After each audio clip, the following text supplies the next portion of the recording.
prostor se zove Arsenan, mali Arsenan, tu se prije što se radi?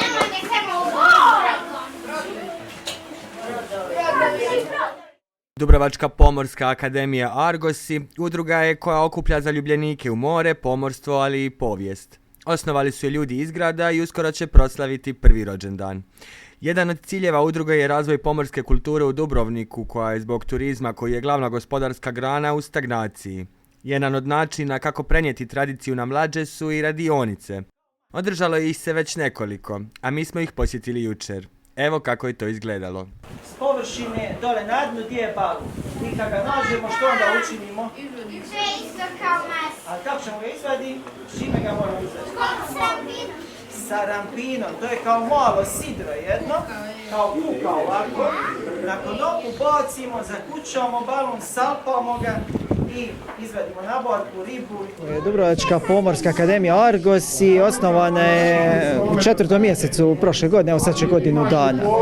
Za ciljeve imamo široko, smo se registrirali, uglavnom pomorska tradicija, tradicijske barke, ekologija, spašavanje na moru, rad sa djecom, tehnička kultura, tako da široko smo se registrirali, da. Evo, radionice za djecu vrlo posjećane, možemo reći. Ovo nije prva radionica, ali evo, recite nam što ste danas učili djecu. Da, s radionicama smo počeli još u prošloj godini, krajem prošle godine, međutim bilo je ovo vrijeme pandemije i svega, pa smo morali prekinuti. Ovo je, mislim da je 3. ili 4. radionica. Današnja tema su ribarski alati. Uglavnom da djeca upoznaju ribarske alate koji su se koristili prije i koji se sada koriste. Tu nam je došao kao gost u udruzi Joško Šimunović, profesionalni ribar, trenutno je u stvari u mirovini. On je podijelio i svoje iskustvo s djecom, da prenese svoje znanje i da nešto djeca nauče. Djeca su vrlo zainteresirana, čini mi se. Još ovako i na drugim radionicama bili ili ovo danas ovako?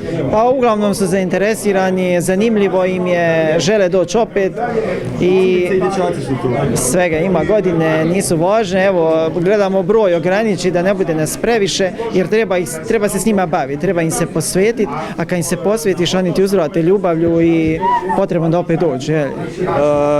Radionice će se održavati u buduće, svako koliko, kako ljudi mogu doći do vas, kontaktirati vas, prijaviti? Ideja ovog ovdje prostora za odvijanje radionice je došla spontano sa vlasnikom prostora koji ima koncesiju na ovaj prostor. Smo dogovorili da možemo preko zime, međutim ide ljeto, ovaj prostor će imati turističke ugostiteljske svrhu, tako da ćemo morati negdje drugo prebaciti svoje radionice. Bićemo na otvorenom, improvizirat ćemo, nadamo se da ćemo naći možda i od drugih vlasnika prostora razumijevanje da nas ugoste i da idemo dalje s radom. Ili imate neku web stranicu, Facebook ili nešto kako ljudi mogu vas kontaktirati, naći?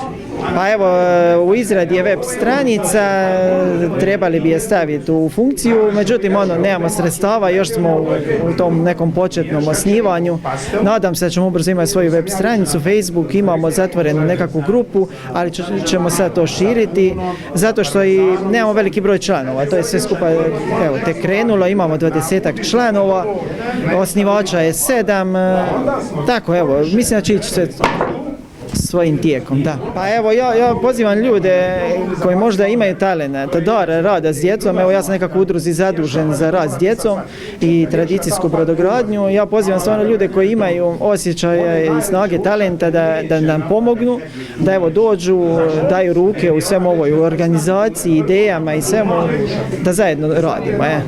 Eto, to je to, poziv svima. Velike iglice, ovo je za ove obične mreže, i ova je za dole armaturu. Ja ću vam poslije pokazati konca malo, pa će neko ako bude da mi stavi 2 metra konca ođe. Evo, mogu li vam ja, oprostite donje? Evo ovdje sada krpim mrežu, jednu parotinu i pokaži vam kako se krpi mreže, odnosno stavljanu umjet. Ili vas iznenadilo da je veliki interes, da je veliko djece došlo? Je. Pa bit će, valjda će neko se od njih riba barem onako amaterski, a možda i profesionalac, ko zna. Što se vama čini? Evo, kažu da je ribara sve manje u gradu. Pa jes, a slušajte, teško je, skupi su alati, a i gorivo je i onda to, pa ne znam, prije je bilo lakše.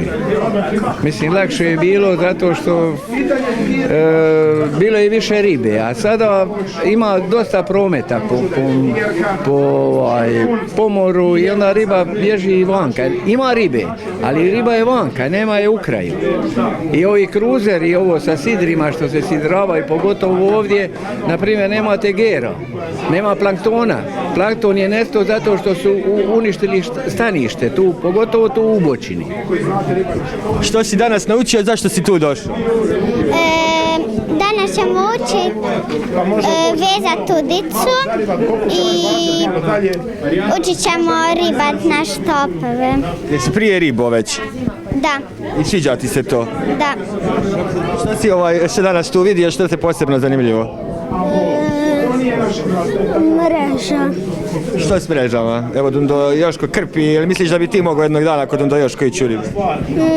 Jednom sam s rođakom s mrežom išao i onda smo uhvatili jastoga i još neke ribe.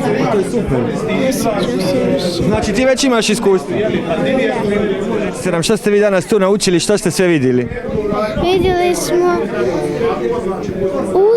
kako se riba, vidjeli smo mreže. Kakve sve mreže imaju, kakve sve udice imaju, je li to?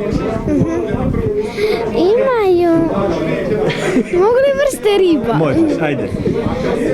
Zlatna ribica. Jesi išao prije na ribanje? Da. I hoćeš li ići opet? Zašto Ne. to voliš? Zašto ne? Pa zato jer sad treniram nešto drugo.